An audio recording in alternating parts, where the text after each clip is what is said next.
Tak proszę, halo. Dobrý deň, Macheta.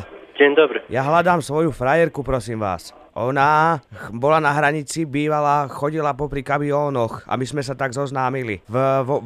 Volá sa Zosia. Zofia? Zoška sa volala. To u nas już nie robi Zośka. Ale ona popri kamiónoch chodila a ona sa kamarátila s tými kamionistami často. Ale to bola colnička? Colnička to nebola. Tak to ja vám neviem povedať. V červenej sukni chodila a No, červené... to ja vám neviem povedať. A o čo sa jedná? No, my sme sa Kamarátili. Tak, a aj sme si písali SMS-ky a potom sa zrazu prerušil nám kontakt, už sa neozvala. Tak volám teraz, lebo áno.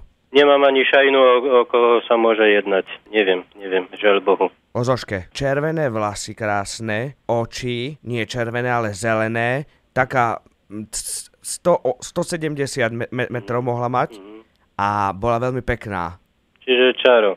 No nemôžem vám pomôcť. U vás tam taká nie Nepoznám takú. A prosím vás, keby ste náhodou sa zastavila tam, tak jej môžete odkaz nechať? No hej, dobre. Od koho? Od Machetu, Joška, Hej. že môžete si písať? No. Veľmi ťa milujem. Dobre. Píšete to? Hej. Veľmi ťa milujem, prosím, napíš mi, oco už súhlasí so svadbou. Mami som sa ešte nepýtal, ale oco už súhlasí. Dobre. Máte napísané? Dobre. Odkažete? Hej. Ďakujem krásne, do slyšania.